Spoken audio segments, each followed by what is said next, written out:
Namaskar, everyone. Salutations. So simple practice today. It's 9:04. I will do my best to be very proficient, with the time we have available.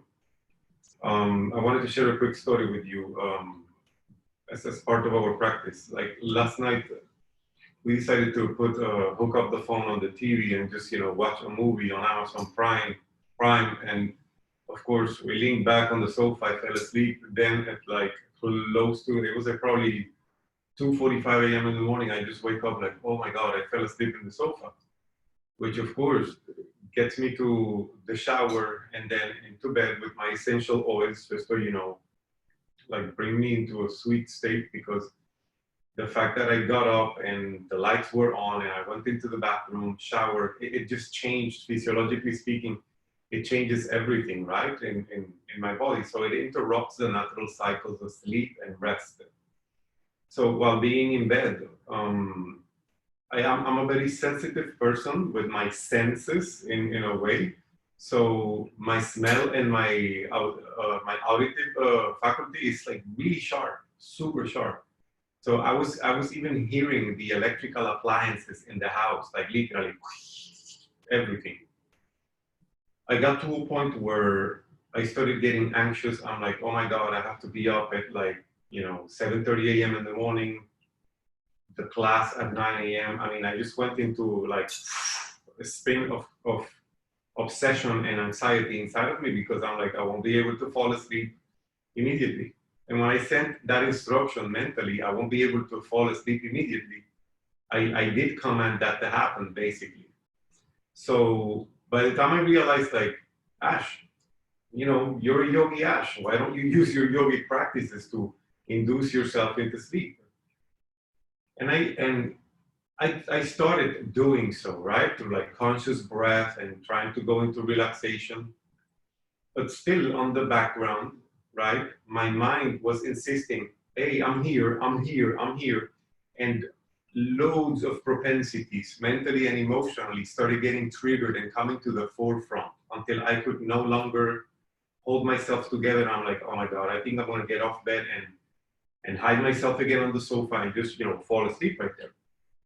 So even with my yogic practices, right, there is a moment where I'm going to feel super challenged. And last night, the essential oils were doing a great job, but to an extent that I was like, okay, this is where they stopped doing the job. Now I have to work willingly with what truly is purpose, which is what I really wanted to share with you for our asana practice. Asana is a previous step, of course, to what leads us to meditation.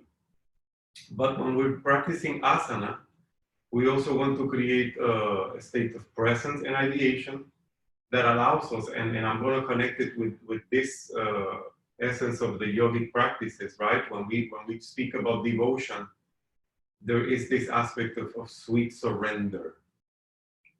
So I want us to do our practice today, which is what actually helped me last night to fall asleep, probably close to 4 a.m. in the morning. I started telling myself, Ash, let go, let go, let go, let go. And somewhere down the line, the letting go came about to be the realization of, Baba, just, surrender it. Just simply surrender it. You see, just put it on Baba's lotus feet, let's say. And that's what actually carried me into feeling that physiologically everything started changing, and I was able to finally just, boom, go to sleep. So let's entertain the idea that throughout our conscious breath and our conscious movements from yoga pose to yoga pose, we can practice a little bit of sweet surrender and letting go of whatever we feel. It's no longer doable or necessary, right? So that by the time we get to the meditation, we can be, in the positive sense of the word, as empty and clear as possible. Let's set that as a purpose for today's practice, all right? So let's begin. So we are in a comfortable seated position. I have this half lotus pose in which I am bringing my left foot, touching the right inner thigh, and my right leg folded in front of the left one. I am seated on a folded towel just in case you need some extra support.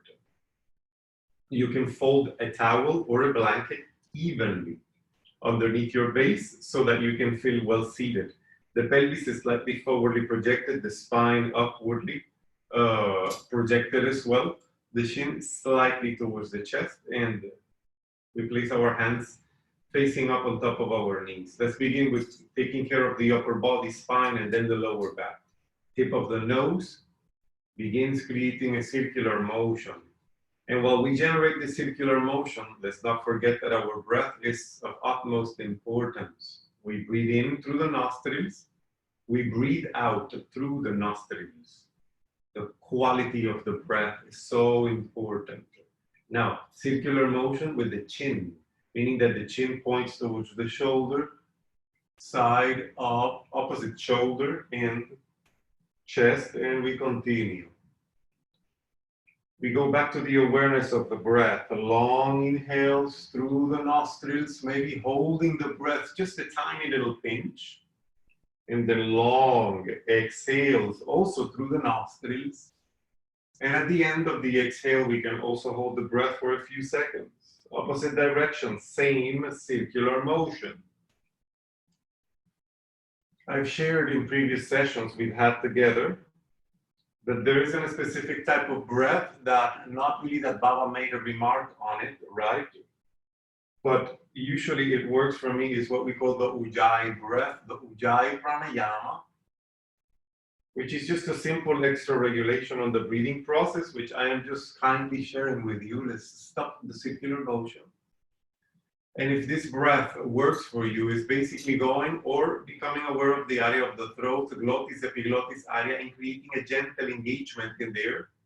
And as an outcome, you will not only regulate your breath to a deeper extent, but you will also hear this very specific, right, or characteristic sound, which I'm exaggerating a little bit for you, of course.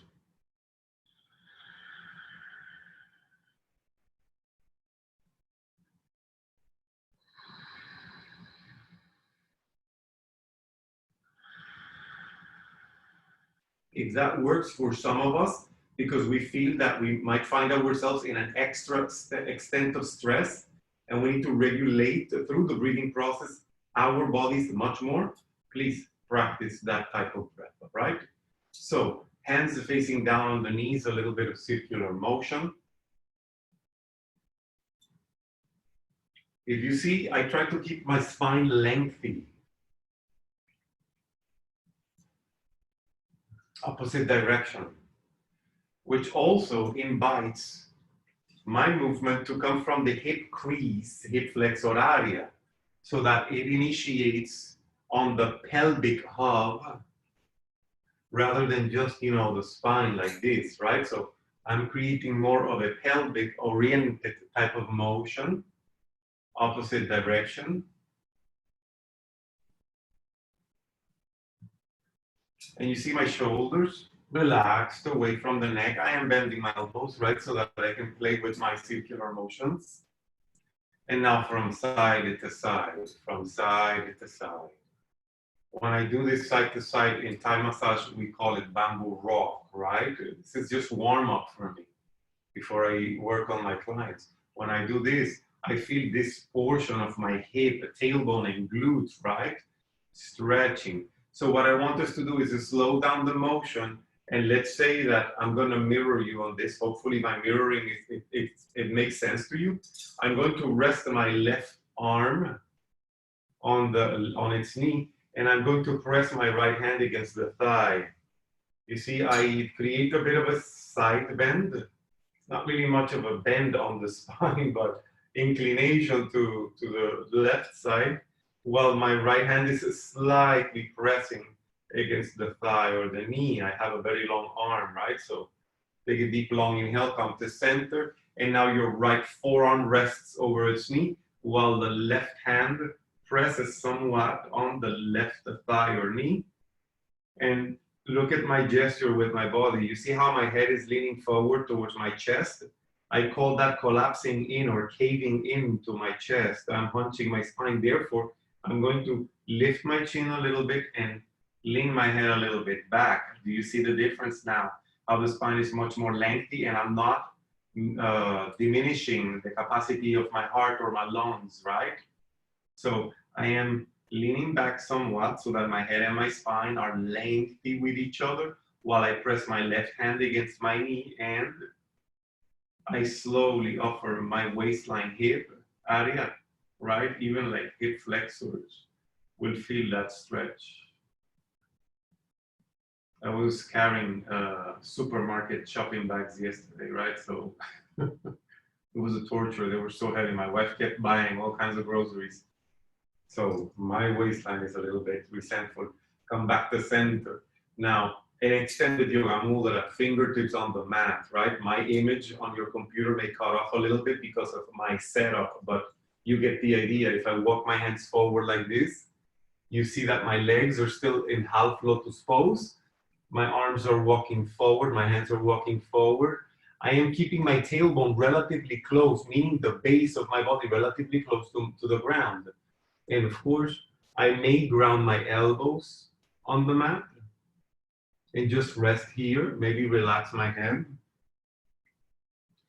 For some of us, we might be able to open the elbows, hands on top of each other, and then the forehead on top of the hands.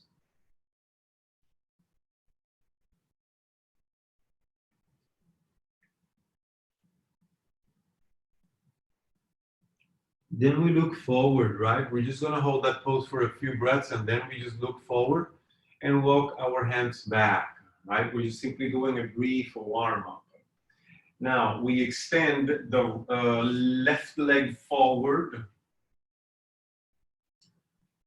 We reach forward with our arms gently, placing the hands on either side of that left leg, relaxing the head.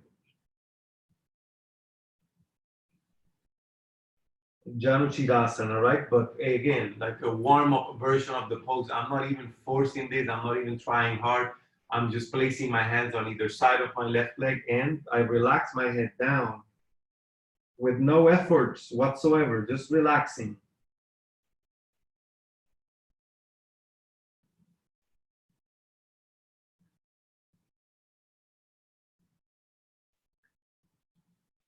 Easily release. You see how I uncurl my spine.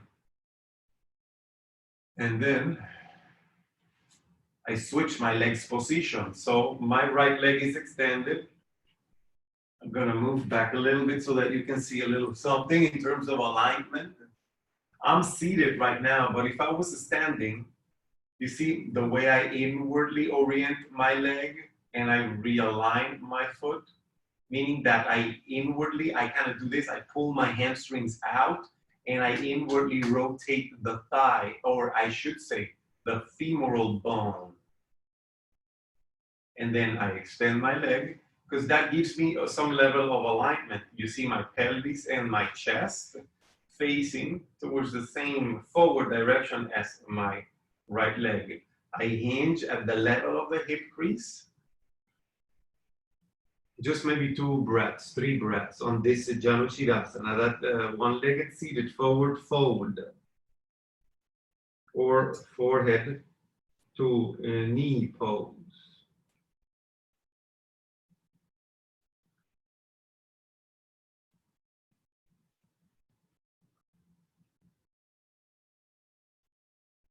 Remember, breathe deeply. Create cycles with your breath. What could be a cycle of your breath? You take a deep, long inhale, maybe count up to 5, count up to 8, hold the breath for a few seconds. And you can exhale, counting up to 5, counting up to 8, and then at the end of your exhale, hold the breath for a few seconds. Just to begin with, we look forward, gently uncurl the spine, re-lengthen the spine, and half lotus pose again. One more time, this simple extended yoga mudra, fingertips on the mat, fingertips walking forward. You may be able to also extend your arms fully and rest the forehead on the ground.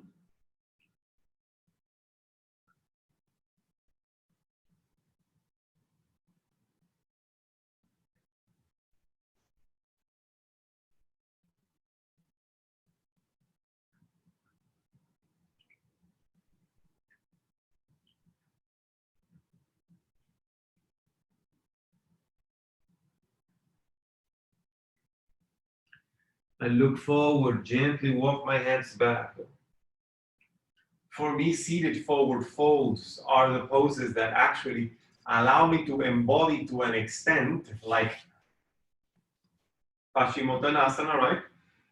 They allow me to an extent to feel like I can practice surrender. Why? Because I am really tight on the back of my knees, on my hamstrings, on my glute, on my tailbone, on my lower back.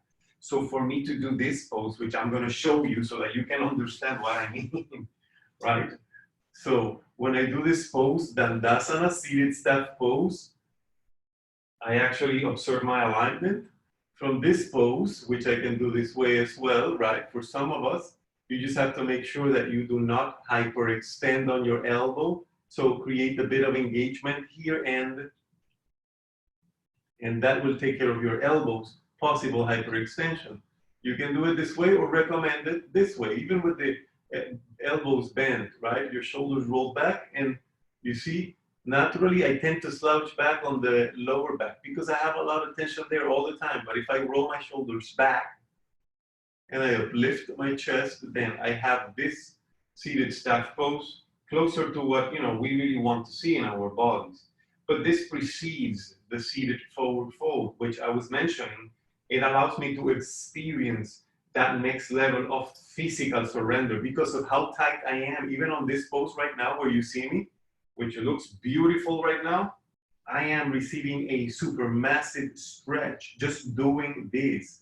I'm engaging my quads as a level of anterior muscular support so that my posterior muscles can stretch. And here I use my hip crease, hip flexors, so that I can move from a pelvic perspective into a forward fold. You see the change of the angle? Now this is increasing my stretch greatly. But here again, because of the intense stretch, this is where I have to remind myself, Ash, surrender it. Just surrender the resistance. Try not to run away from this. Simply witness it. If it bothers, it bothers. But it will bother less. The sensation will bother less. Whatever is going on in your life, right? Your stretch is too much, or some people are too much, or anything will bother less if we willingly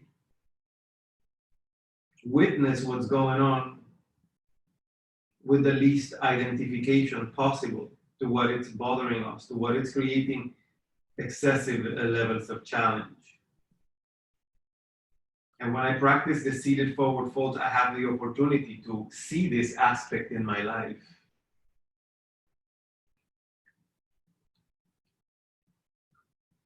If we are on survival mode and our inherent tendencies, right, of control and fears in life are present, we tend to like grasp onto stuff instead of just relaxing into what's showing up, even when it's not beautiful what we are presencing or seeing.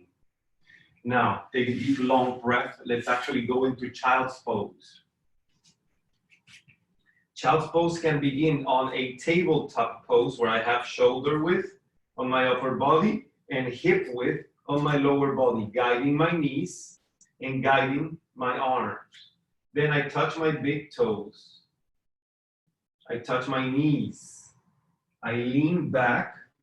My tailbone leans back towards my heels, and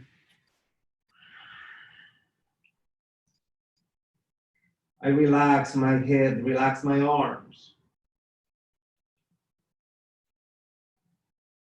For the morning time, right? If we happen to wake up a little bit not well rested, this will help us relax the spine, like create some of these, how do we say this? It'll help us decompress the spine. That is the word. It will increase a bit of extra blood flow towards the head. This is when I suggest that we might need to use that ujjayi breath, right? That gentle engagement on the throat, breathing through the nostrils. The nervous system will definitely calm down. It will also help with our internal organs. Like I've been eating loads of bread in the past months, emotionally eating bread So I have a little extra padding right here, but my internal organs can definitely tell, wow, this is awesome for the aspect of cleansing, especially on the morning time, right?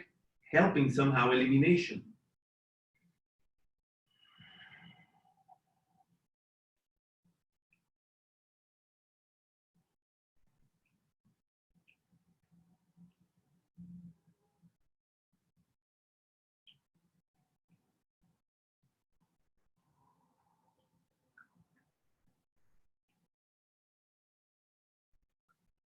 Now we look forward.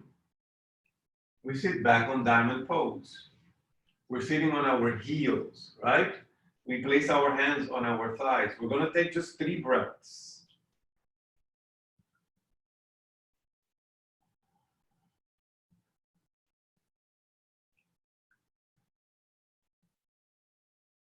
We will observe that our spines are not leaning forward too much. We're not arching the spine like I'm exaggerating here, right? Neither slouching. We want lengthy spine.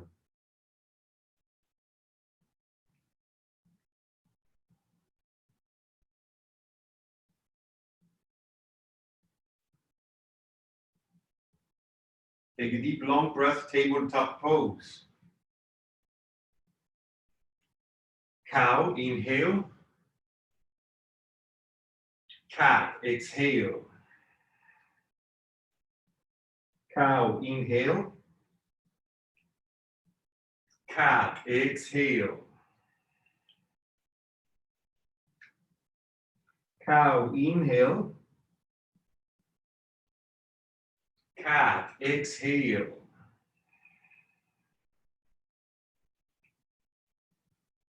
Again.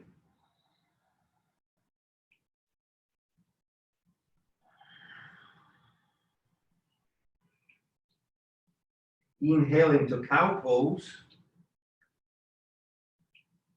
Exhale into cat. Walk your hands like one full step forward, let's say. Curl your toes under and slowly bring your knees off the mat. Make sure your legs may be right, hip width apart, in your hands, maybe shoulder width. I have broad shoulders so that my hands right now inevitably are on the edges of the yoga mat.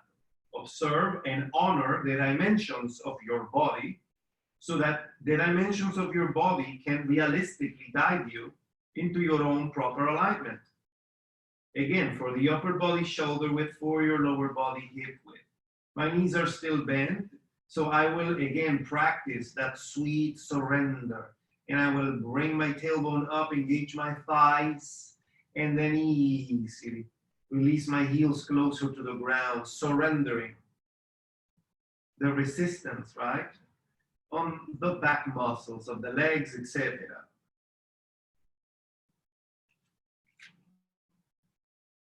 Breathing deeply. We're going to take, of course, maybe 3 more breaths into this pose. Great to stretch the posterior muscles of your body, meaning back of the legs, lower back, glutes, tailbone.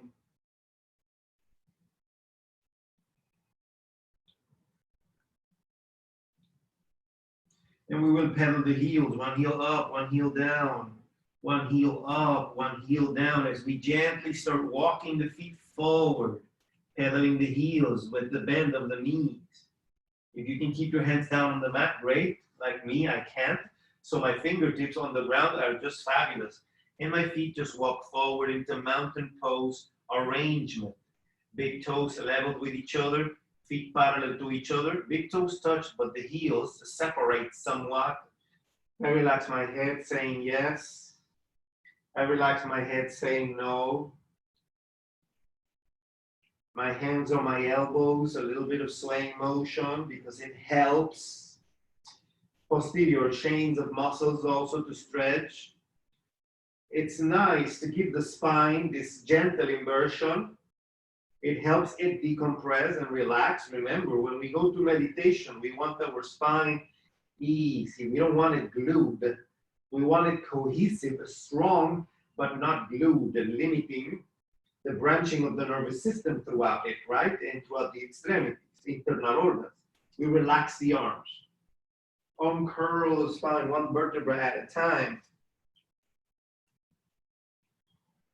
We interlace the fingers on behind the tailbone. We roll the shoulders back. We uplift the chest. We continue slowly tilting the head back. Inhaling, sliding the arms down the glutes.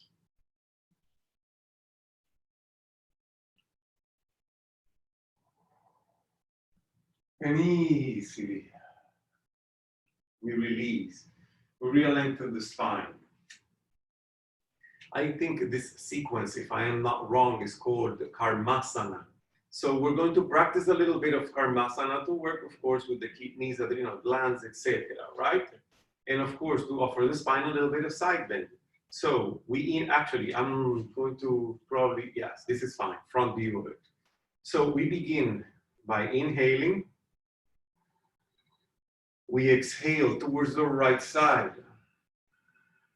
You see how I am bringing my arms towards the opposite direction? And sorry, let's reset and begin. Towards the right side. Inhale. Exhale, left side bend. Inhale, center. Exhale, forward folding, right, on the same fashion with the hands bound behind you, fingers interlaced, reaching up to the extent possible. Try not to hyperextend on the back of the knees, neither on your elbows.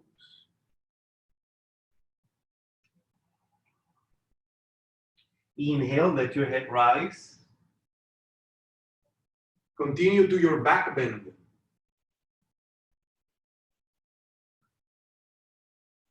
Exhale, re-lengthen the spine. I'm going to give you the side view of that same sequence. Inhale. Exhale towards your right side, side bend.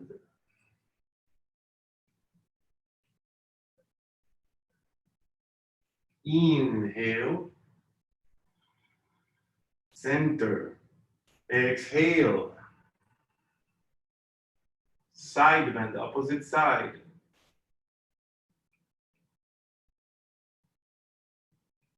Inhale, center.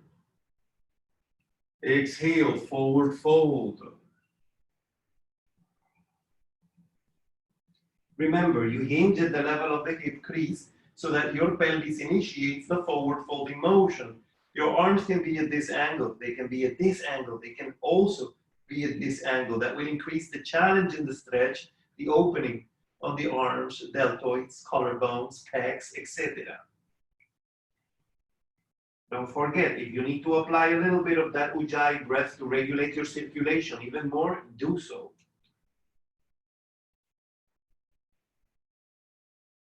Feel the micro motions throughout the body. Are you leaning too much to one hip or the other? Try to recalibrate your body, right? Balancing it. Try to distribute the proportions of your body into a centered orientation. Inhale, let the head rise. Lengthen the head and the spine. Go to your back bend with that same inhale.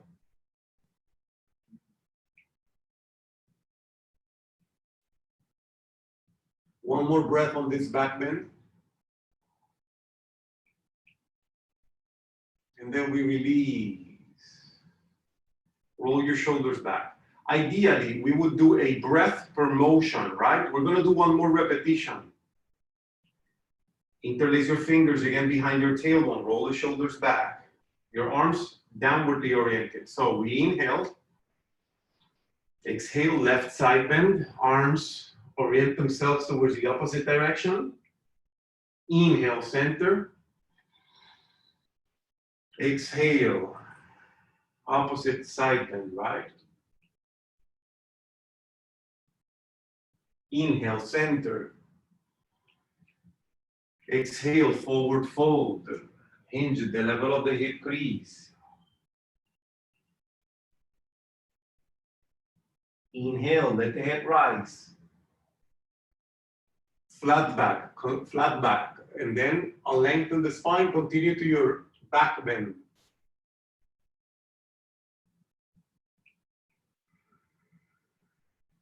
release. We lengthen the head and the spine.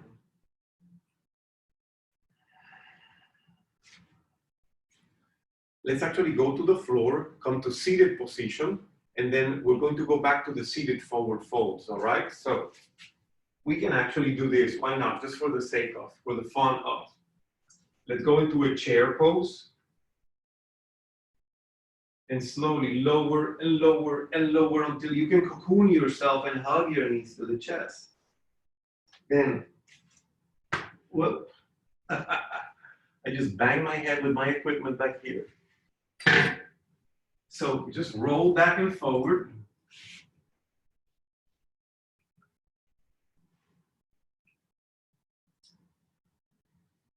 See if it's possible to bring the toes touching the floor behind the head.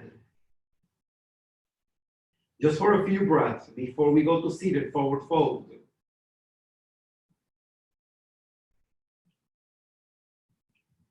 And then, of course, uncurl the spine, roll forward, come to seated position, extend both legs, pull the hamstrings outwardly, femoral bones inwardly oriented, Dandasana, uplift the chest, and of course, this is not the ultimate truth, but it's one of the many ways that we can use to enter that seated forward fold. We may rest our hands on either side of the legs. We may relax the spine, the head, the neck. We might also use yogi toe locks, thumb, index, middle fingers, and wrap them around the big toes.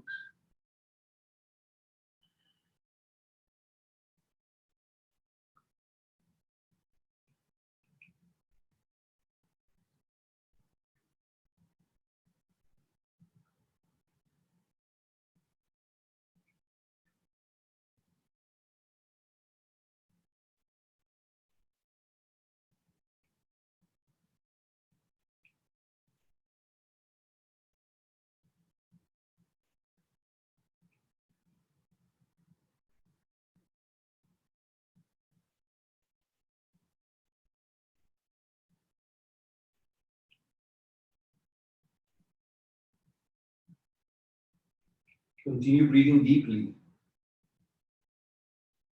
Some of us may be able to grasp onto the outer edges of the feet. Why? When we grasp onto the outer edges of the feet, we might be able to project the soles of the feet much more forward, as in the sense of languaging the feet as if we were literally standing on a mountain post, which of course will reverberate throughout the legs as in proper engagement for proper alignment, right? So if you see my feet right here, when I was doing yogi toe lock, I noticed that the edges of my feet were forwardly projecting. But if I grasp onto the outer edges of my feet, look what happens, right? Now the outer edges of my feet are opening, right? And I can easily stretch my legs. I mean, there is a bit of an effort because I am super tight on my lower back. I have some, spinal issues all my life. So there's always a pinch of challenge in this pose. Easily release. Let's lie on our backs. Fish pose.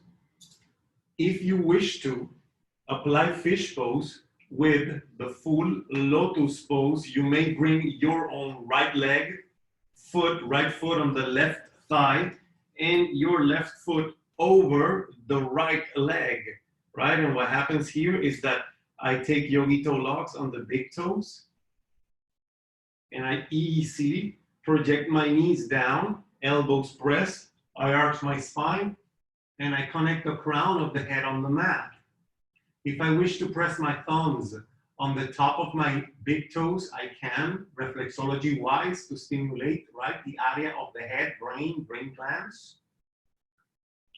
Plus, I'm already tilting my head back, and I'm connecting the crown of the head on the mat, which is the area that really belongs to the ground on this pose. You can stay on this pose, but some of you might not go there, and this will be easier. Legs extended, hands pressing. I'm going to exit my pose so that you can see how simple it is.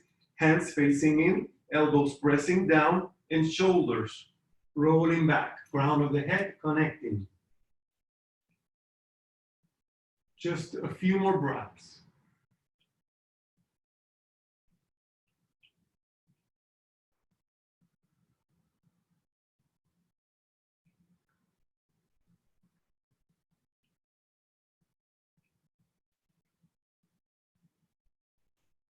Easily press your elbows, lift your head and your spine, real lengthen head and spine.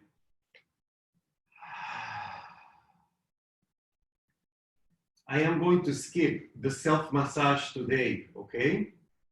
But next week we will do it. I'm going to take a little pinch more of time and we will do that self-massage. We will definitely take care of our bodies with the self-massage. But I just wanted to make that note because I want to honor the time that we have today, all right? So we're going to go into Shavasana. Palms facing up. Oh, and by the way, by not doing the self-massage today, okay, I'm not implying in any way that, oh, it's okay, let's not, self-massage is not that important. Self-massage is actually super important. If you don't do it here and there, it's totally fine, but self-massage is indeed super important. It makes a difference. I mean, in everything, when you do self-massage and where you don't. Again, once in a while, not doing it is not going to kill anyone, but, just for the sake of just sharing that. Now, Shavasana, our legs are extended, the palms of your hands are facing up, your arms relaxed. You may move your body a little bit so you make sure that you are well rested on the ground.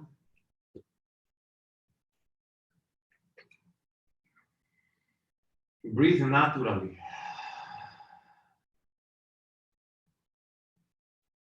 We were talking about surrendering resistance, surrendering whatever no longer helps, surrendering that which is just simply expired. Sweetly surrendering that which is challenging us, but it has challenged us in a way that we are like, okay, it's time to disengage. All of that. Releasing, letting go. Sweetly surrender. What we call in New York City, right? That control freakness that we might have within ourselves. Sometimes I say, I am a little bit OCD, right? Obsessive compulsive disorderly, right? Because when I obsess about things, they have to be orderly, has to be done step by step in this and that other way. And it's okay. I mean, I'm not the most disciplined person in the world, but sometimes if it kicks in, oh my God, it's terrible because I'm not happy. And neither the people around me are happy either. So all of that control freakness within ourselves, we just simply surrender it. Let's breathe deeply, naturally, through our nostrils. Let's become the witnesses of this process. As a witness, yes, we're going to feel, we're going to see, we're going to hear, we're going to feel all kinds of sensations throughout our bodies. We will have the reference point of the progress that it's happening live right now inside of us and outside of us. Post our asana practice.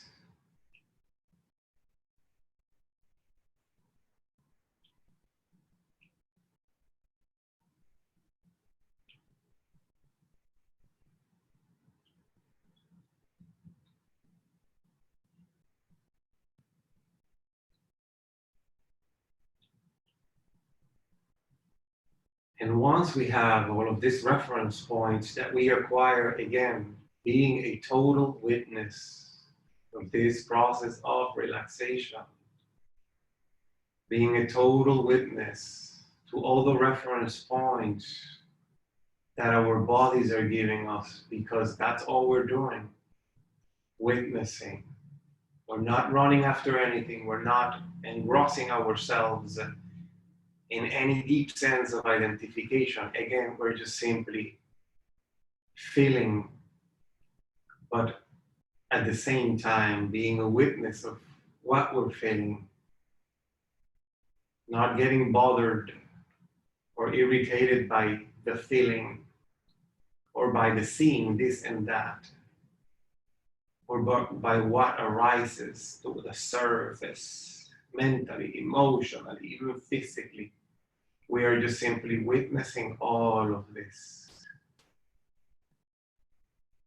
sweetly surrendered.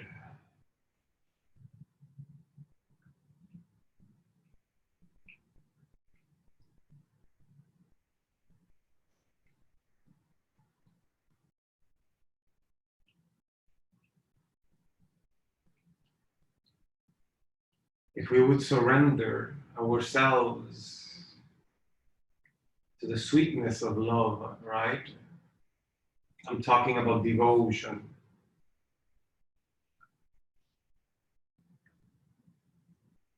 If we would surrender ourselves devotedly to love every single second of our lives, and maybe and even beyond the construct of space and time, how wonderful would this life to the full extent be, right?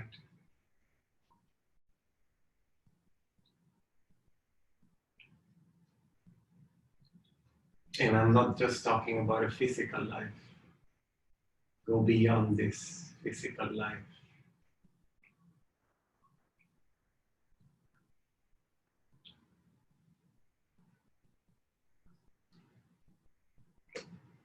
I'd like us to take a deep, long, sweet, fulfilling inhale through the nostrils.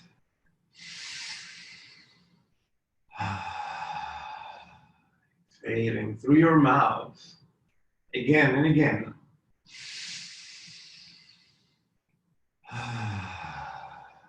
Move your fingers, your toes. A few more breaths. Stretch your arms, your legs, stretch and stretch and stretch like you're a child waking up in the morning, stretching so good. Oh, this is so nice. And then,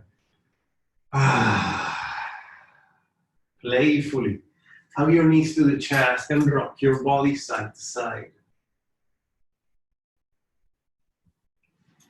Extend your right arm beyond the crown of the head, fully roll onto the right side, as in a side laying position, as in a fetal position. We ground the left hand on the mat and help us push ourselves off the ground into a comfortable seated position.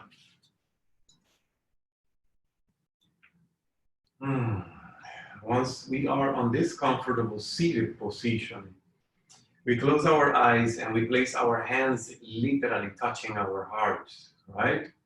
Once we touch our hearts and we close our eyes and we breathe sweetly, we just simply state within ourselves and we offer each other, right?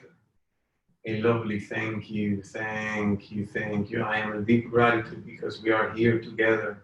Again, thank you, thank you, thank you. I am in deep gratitude because of what we just did together. Thank you, thank you, thank you. I am in deep gratitude because we are helping each other move along this spiritual path, right? By this conscious yet simple, happy efforts that we share with each other.